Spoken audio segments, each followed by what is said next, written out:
By now, you may have heard of the central government's ruling, which will soon make 6 airbags standard across all vehicles sold in the country. The move helps reduce number of on-road deaths per year, which, according to Union Minister of Road Transport and Highways Mr. Nitin Gadkari, totals up to 1.5 lakh people per year. So, can 6 airbags mitigate the fatality count, an area where India ranks #1 in the world? And if so, why is it facing resistance from some players in the automotive industry?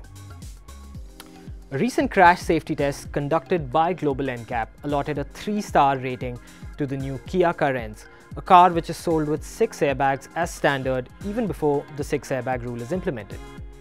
Yet, a test conducted under identical parameters awarded a 5-star rating to the Mahindra XUV 700, which only has 2 airbags sold as standard feature, with more optional features available at an extra cost.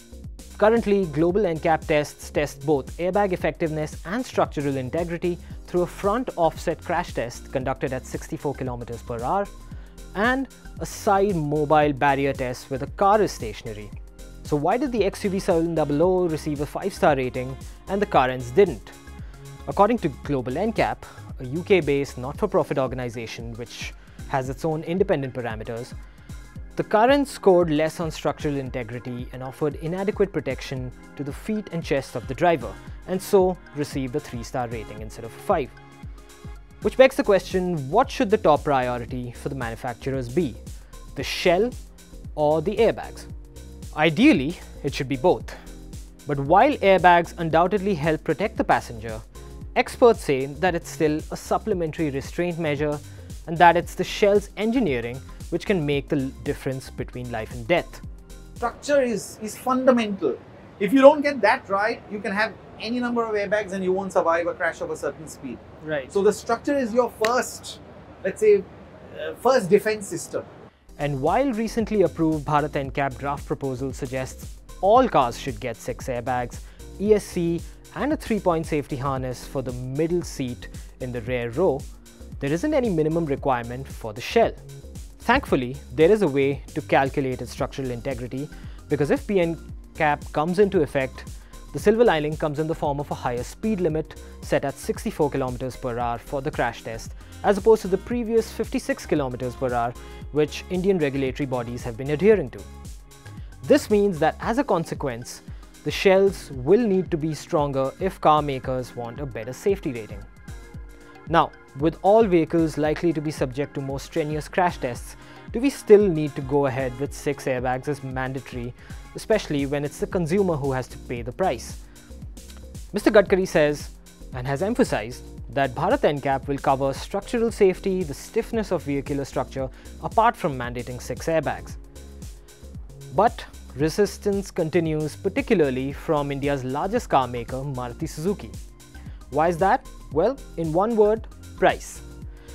Maruti Suzuki's chairman R.C. Bhargav has stated that the added costs will affect the already ailing entry-level car market, which has shrunken by 28% in the last 3 years.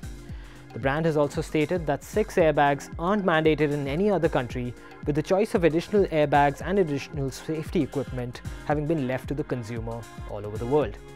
After all, it's not like two-wheelers come with any kind of safety guarantee either.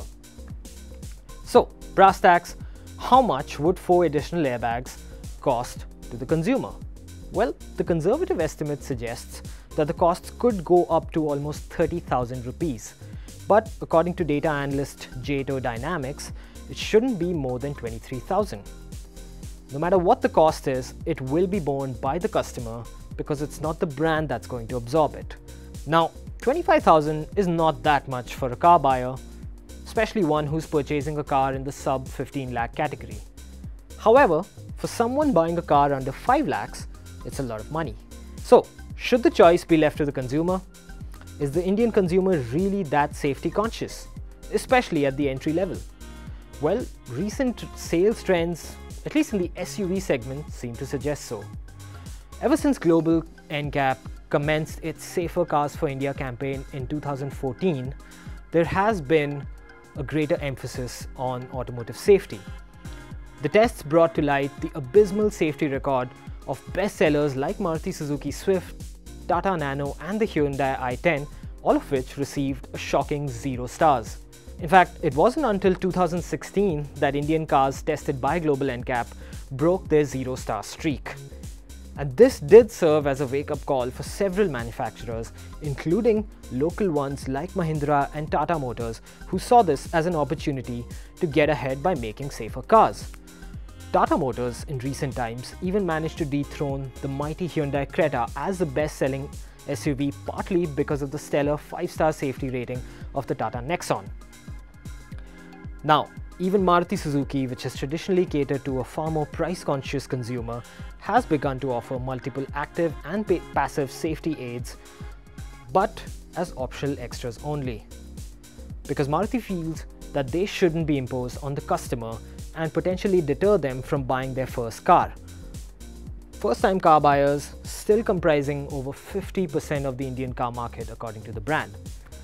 Other newcomers like Citroën India see this as a welcome move, stating that the additional cost of airbags is a mere hiccup in the long drawn-out EMI cycles which the consumers will be willing to overlook for additional safety.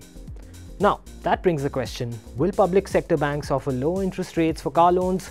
Will customers be willing to take on the additional cost for the added benefit of road safety?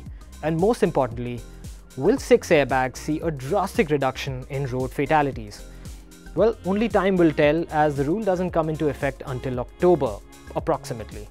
Until then, brands like Maruti Suzuki are placing strong emphasis on other factors like environmental and behavioral ones, which should be taken into account by the government as well. Which means for the time being, one should be ever vigilant about their surroundings, adhere to speed limits, and always wear your seatbelts.